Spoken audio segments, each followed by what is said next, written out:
Welcome back to Eddie Radosevich, Josh McCuistion here on a Friday evening, and another commitment for the Oklahoma 2025 class. Darius Afalava, an offensive lineman out of Skyridge High School in, I believe is it Lehigh, Utah? We should have asked him, but he does make the commitment on Friday night. We've talked so much about it, Josh, just in terms of this 2025 offensive line class, and another big get for Bill Beatenbow. Yeah, this is a huge one because, we've talked a lot about offensive tackle. I think interior offensive line has kind of gone unheralded, however you want to put it. And this was a guy that Oklahoma identified pretty early on, knew they liked him a lot, and really, along with Owen Hollenbeck, who they see as their future center, this was the guy. This was the guy that if Oklahoma didn't land him, they were going to have to pivot or make a decision about their numbers. So this is a big win for OU. And like I said, Bill Beatenbow put a lot of energy into Darius Afalava. And I think from the moment he visited, Oklahoma was going to be really tough to beat. Yeah, it seemed like that official visit was really kind of a turning point, if you will. So let's go to Darius Afalava. We just caught up with him, talking about his Oklahoma commitment, talking about the official visit to Norman, the Soul Mission that played a big part, and also getting to know a couple of the current players that are starting to become quite the recruiters for Oklahoma. Here is Oklahoma's newest commitment, 2025 offensive lineman Darius Afalava. Now to the man of the hour. Oklahoma gets another commitment, and we're going out to Utah this time because we will be joining now by Darius Afalava. He makes the announcement here on Friday evening. And Darius, congratulations first off. Let's start here, though. Why was now the time? Obviously had a busy summer, and just kind of talk us through the decision to ultimately make the commitment to Oklahoma this evening. Man, it was just the culture. Just really OU is different than any other school I've been to. Not even in a bragging way. I've been to a lot of places. I've been to a lot of different cultures from the East Coast, West Coast, down South, and OU is different. And when my meeting with Coach Venables, he made it clear that he wanted me. He made a statement that he needed me, and I'm all in. That's really a big reason why OU is the spot. Just family culture, and the main things that he wants you to graduate. And I just think life after football is just the main thing for me. So they checked every box for me. So that's why I'm going to OU. Now, Darius, I know one of the big things that Brent, and the whole staff really leans on in recruiting is the Soul Mission and the program and all those things. For you, how much was that part of things? Because I know there's a lot of different aspects to it. You kind of mentioned the family aspect of Oklahoma, the way they are, the way they operate. I'm sure that's part of it, but also, Soul Mission's big on setting you up after football and all those kind of things. So how much did that kind of factor into things, and how much was that kind of part of their recruiting pitch to you? That was kind of what I was hinting at when I said that OU's different. That Soul Mission really is it's their own thing. I don't think I've been to a school where they send kids to different places and make a difference for kids that aren't in a really good position. I just think that, like how you said, that really helps with your character development, and that really goes a long way. And that was really my main reason. Me and my family, after every OV, we break down and we talk about the pros and cons. And I don't really think my family went over one con. And the main thing my mom and dad were talking about was the Soul Mission and just how important that is. Because obviously Coach Beatenbow is all about development and everything. And of course that's definitely another factor. But just that Soul Mission that's a whole new thing. That definitely opens my eyes to see why so many kids go to OU is because of that Soul Mission. How much did, just in terms of your official visit, it seems like when you left Norman, it seemed like, at least from the Oklahoma side of things, that people were like, okay, I think that went pretty well. It seems like Oklahoma, just in terms of what they've been able to produce or put in front of guys on their official visit, has really struck a chord with people. It sounds like the Soul Mission obviously might have been a spot for you as well. What was that official visit like, and kind of just getting to know the town of Norman, and maybe some up close and personal happenings with some of the current some of the current players as well as the coaches? Man, just to start off with Norman in general, people want to go to the big cities, but I like a small town. I love a small town, small college town, all about football and everything. And man, I think Oh, that was funny. I think I saw on my flight back, there was a flight going to Oklahoma City, and I think I saw like five, and I was wearing an Oklahoma shirt, and then there was like five fans I think getting on their flight, and they saw me and they just started yelling "Boomer," and then I had to respond back with "Sooner." So that kind of gave me a feel on the whole aspect on how passionate the fans are, and not to mention just the players over there. Shout out to Logan. Logan was my host, and Logan was the best host I think out of everybody.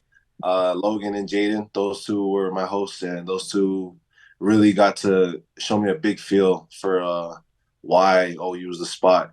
And I got to talk with a bunch of different guys. I want to say his name's Daniel, from the UK. Yeah. Is that his name? Yeah, Daniel Yeah, Akinkunmi. Yep. Yeah, I talked with Daniel. Daniel, I got to talk with him about the Soul Mission specifically, and literally, and just within that time, I know they wouldn't lie to me, and just all the things they said to me seemed true. And not to mention, there was this old lineman there, and he went viral on Instagram or something for like running track. He did like the 100, and he caught up with the skinny kid or something. That was funny, but I talked with him too, and just those guys. It's a whole unit. Like not even like a lot of teams have like their whole position group is a whole family. I just think Oklahoma football is in general is just the whole family. So yeah. Well, so in that breakdown of you talking about guys, you mentioned Logan Howland, who's from New Jersey, Eddie Pierre Louis from Florida. I mean, really kind of all over Daniel Akinkunmi from the UK. I mean, Oh there yeah. really is kind of a wide variety. You mentioned earlier your parents talking about you, really not having any cons for Oklahoma. I think that was the thing that a lot of people wondered in your recruitment. Obviously Utah, much closer to home, all those things. And then, Washington, I know you have some family connection to that roster. So how much did that weigh in, or was that really something that you just didn't even put in as part of the equation and guys like me thought about it too much? Man, can you rephrase that one more time, please? Yeah, no, sorry. I tend to get too wordy. I just mean with the visit, or with Oklahoma, I think there was this thought that, well, it's going to be tough to beat Utah because they're closer to home, or he might go to Washington because he's got the cousin that's on the, like there was a lot of thought that maybe Oklahoma would be, maybe your parents wouldn't love that idea as much with you getting so far from home. Was that a big part of the decision, or really that didn't ever weigh into things? Not at all.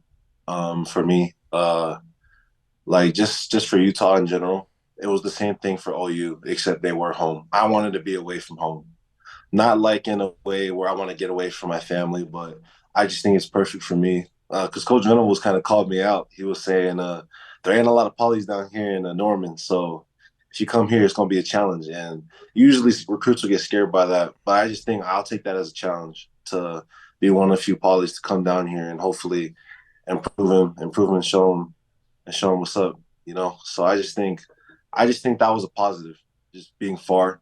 I know in Washington and Utah, like being comfort and everything, but I mean, even the greatest people, even the greats, even though it's going to be uncomfortable. So hopefully I can continue in that path. There's obviously a big celebration going on right now with your commitment, but there's going to be another big celebration coming up on Monday with the announcement of Oklahoma officially joining the SEC. How much did that play into a factor just in terms of, going to play in one of the best conferences in the country? How much was that talked about during your official visit with, whether it be Brent Venables or Bill Beatenbow, just the whole idea of Oklahoma moving into the SEC? How much did that play into your decision to go ahead and make the commitment today? I think so. That's the big reason why. So I had LSU and Tennessee planned out.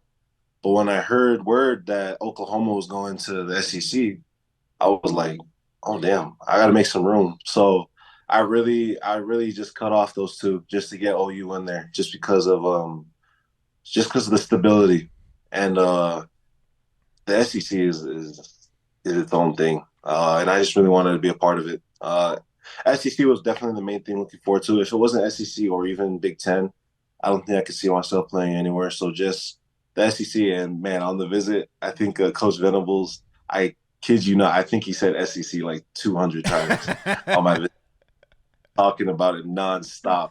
It was like the big dogs playing in the SEC. He just Sure. kept talking about it. It was, but yeah, I think Oklahoma as a football team too, they're ready to be in the SEC and prove everybody wrong about they can't hang with the SEC dogs. I know they can, and that's another reason why I want to be a part of it. All right. Now, with you mentioned the SEC. There are I got to think there can't be a more odd couple of coaches. You talk about Brent Venable saying SEC 100 times. Bill Bedenbaugh is your position coach. I mean, you talk about a variety of personality types there. With obviously Brent's so outgoing and he'll talk forever, and Bill is just he's going to tell you exactly what you need to know and exactly how he wants you to do Yeah. it. What Mhm. what what is I guess what are your kind of thoughts on really Bill in general? Like, I mean, I think people see him from the outside and kind of have an idea of him, but as a guy who's gotten to know him, and what could you tell people about him? I personally say he's a goofy dude. I feel like definitely knowing what kind of coach he is. There's a lot of coaches where you don't know what they're going to be like once you get there, but that's the unique thing about him. You know what you're going to get when you go down to Oklahoma and see what you see in Coach Beatenbow.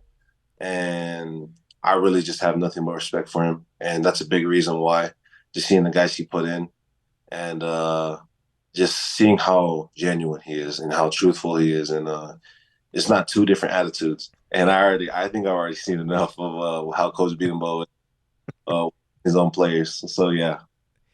This is an opportunity now to brag about yourself a little bit. We'll get up some of your high school film here from your junior season a year ago. Obviously, heading into your senior season, a little bit of a chance to brag upon yourself, familiarize yourself, or talk about yourself and what Oklahoma fans can expect from Darius Afalava, the player. Um, I say for me, I think I can bring a lot to the table. Just on a personal standpoint, I think I'm a great run blocker. I think I'm good at getting to the second level. I think the fans can expect someone that'll be humble, 10 toes down, someone that'll be able to just work hard and just keep doing his thing while keeping a great attitude. I just think I can provide a lot within my athleticism as well. I think I can bring aggression to the table. But yeah, that's about it. I just want to play ball and just play some SEC ball and just show the fans what's up. For sure. You're I down. Yeah. Go ahead, Josh. I just love I just love Darius's. It's the hands. Like, he's just throwing people around left and right. But I'm absolutely the film nerd. And especially offensive lineman Darius. That's those are my guys. Those are my people. But for me, what like we all know what Oklahoma does. I mean, all the fans out there listening and watching us right now, they know what Oklahoma likes to do. But for you as a player, like, what do you love? Like, what's the call? I mean, it doesn't, you don't have to read the call, but like, what's the play type where you're like, yeah, this is where I'm going to get into somebody. I'm going to have some fun on this kind of play.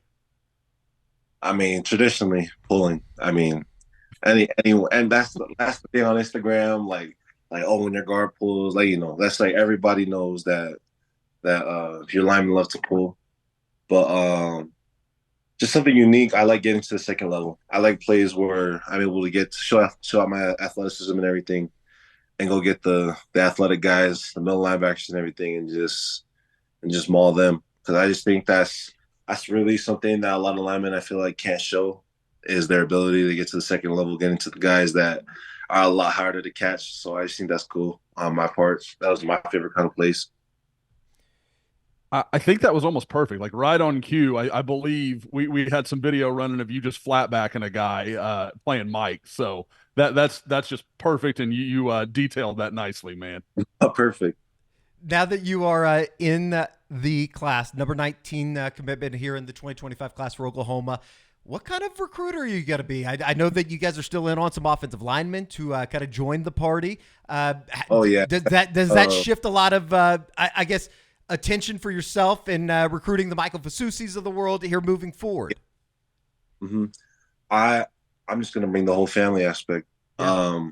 Every school can say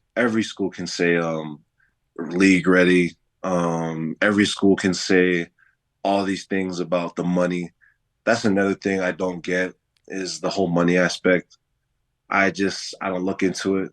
But I'm just gonna keep bringing up the family aspect. I just think that's the most important part. The family aspect, the just I guarantee the next person that comes in here, the person I'm gonna try to recruit, I'm gonna do my part in pushing each other because I'm gonna try my best to bring this 25 class and hopefully make it the best class of the year. So I'm just gonna keep bringing them up and just keep telling them that you're gonna be around some guys that are gonna help you push so we can all get to the same goal, and that's going to the league.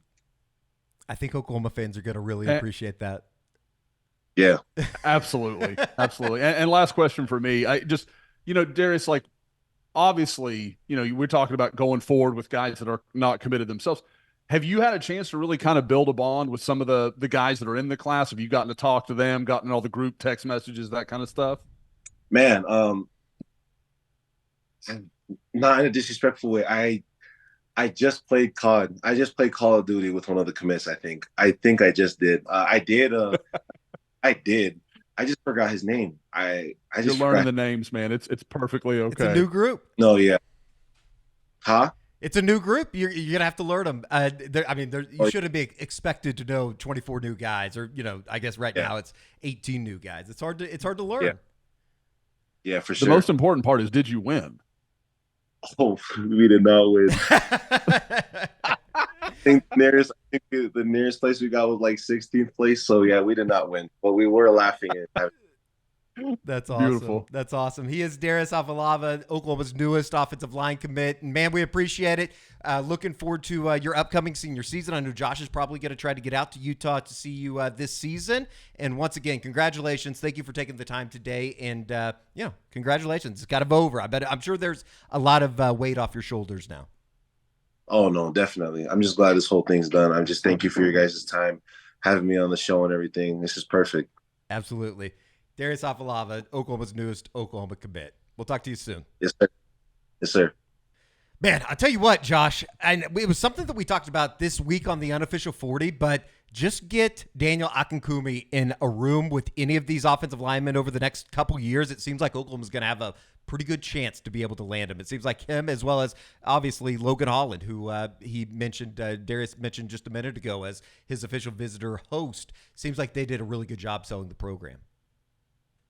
I think it says a lot about that offensive line room. I mean, and I talked about it in the interview. You can't imagine how different and wide a range of people you're talking about. Like I said, Eddie Pierre-Louis from Florida, Logan Howland from Jersey, Daniel Akinkumi from the UK. Like there's not this, oh, they all grew up in Texas. Like it is guys from a very wide ranging background.